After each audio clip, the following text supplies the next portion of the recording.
this is where everything gets together with a big switcheroo. How do we make a seamless transition? How do we make the continuity and flow work? And what is it that a big switcheroo is anyway? Well, I'm going to start by telling you about what I did last week when I did a little bit of magic. Here's the cloth. Suzanne is sitting upright, I'm sure. I was trying to explain how a good presentation, or the flow and the continuity of your presentation, is a little bit like magic. And just like good magic, you work sometimes with a little bit of misdirection, a little bit of getting the attention somewhere else while the magic goes down. And the disappearing act works something like this. We have a cloth that seamlessly you can make it disappear. So I'm telling you that I'm going to make it disappear. I don't have anyone in the studio who's close enough to blow on it, and under the condition it's not really safe and it's not really a good idea. But here's how it can work.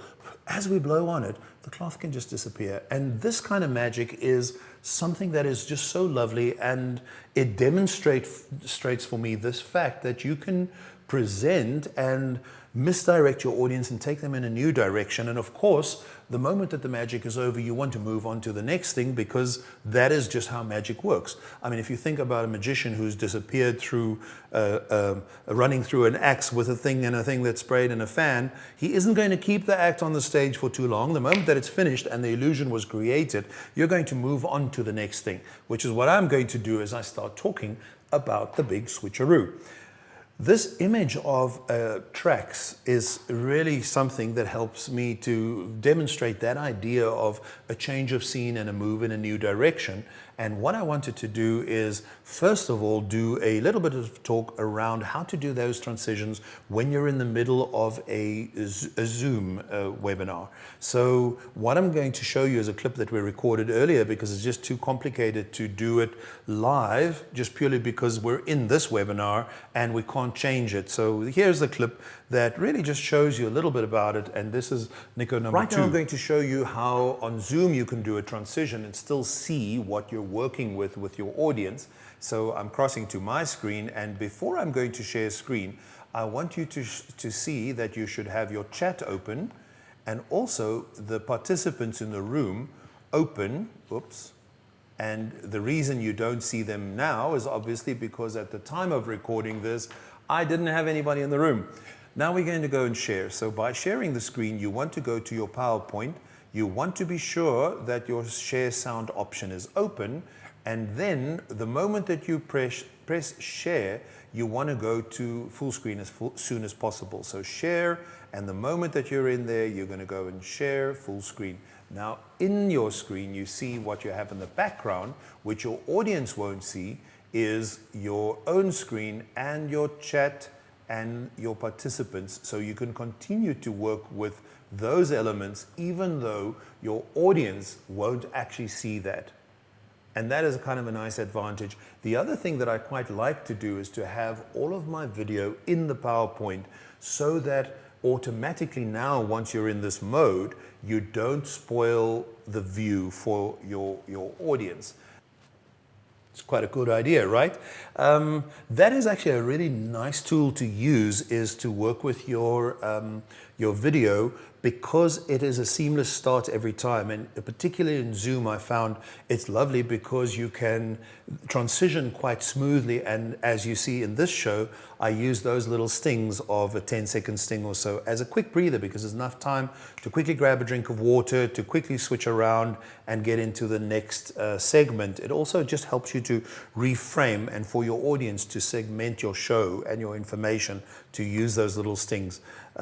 Here's a little bit of a clip we did around talking through Webinar Jam. I just wanted to show you where something like Zoom actually works as a download, and it works on your computer. When you use Webinar Jam, the presentation and the elements of presentation, similar to the Microsoft product, and so sits in the cloud. And so the slides are there, and you can do slide changes and stuff from that side. Here's something interesting. Of course, when you're in Webinar Jam, you're going to see the picture flip the wrong side, so don't fret. and I'm going to show you, obviously the room is empty because at this stage, this is before the show started, and all of this stuff is where you can keep your files, your videos, your offers, and as we go into slides, you'll see that the slide deck is there. So I can take the slide deck, speak to the audience. When the moment is correct, I can go into the presentation, and the moment I start presentation, it'll immediately take. This is a much smoother transition. As you can tell, you can see your slides go to the next slide. And the only thing to remember here is that unfortunately, in this mode, you're not going to be able to have any of your own fancy fonts. So animations, such as the one that we're going to see here, are not really going to be a possibility, just purely because inside this software, you just don't have that kind of functionality. But the movie clips you'll still be able to play, just purely because when you go between movies and between slides, those are options that you have in this back end with the Webinar Jam. So I'm going back there again to show you that you would then be able to stop your slideshow, which immediately cuts back to you full screen. Remember that you've flipped, so don't fret. And if you have any video or if you have any offers, of course, you're going to see those pop up sometimes as we go. And that is Webinar Jam in a nutshell. Cool, hey? I'm enjoying it a lot tonight. It's like having an alter ego who can help me present. It's a weird thing. So it takes some getting used to. I'm sorry, that's just my own in-joke. The things to look out for, of course, in Webinar Jam is that reversal. It's sometimes a little bit weird. In the story about how to present for the small screen, I talk a little bit about screen direction and why that mirror option is available, so that you become used to what is your left and what is your right, but you see it from an audience perspective, just purely because it is more comfortable to communicate to your audience from their left to right. So good things move from their left to their right, but that would be in reverse for you, because that's what I just did. I just moved in the negative space in order to make that work for you in your direction. Something to keep in mind. The last one I wanted to quickly share with you is to talk through Facebook, which is a real bummer. Facebook is a really difficult one to get online. Here's a quick little clip around how that works. Check that out. And so what you're going to see next is a test for Facebook. Now that got really tricky. Remember, this was earlier this afternoon.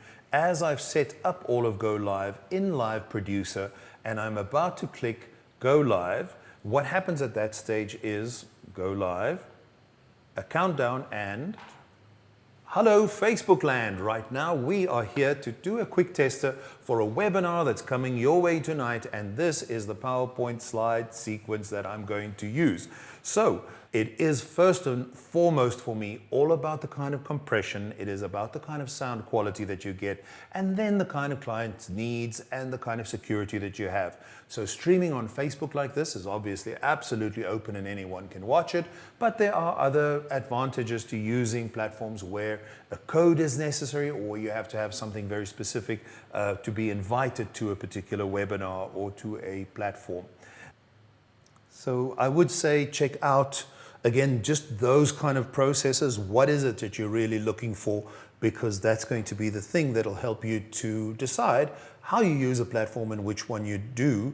The main thing, practice it, try it out on a small audience, and always just have a little bit of fun with it.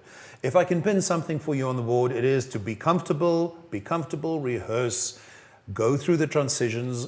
Once you know how long things take, it can get you the time, afford you the time to figure out the kind of patter that you need in order to make the transition to the next section.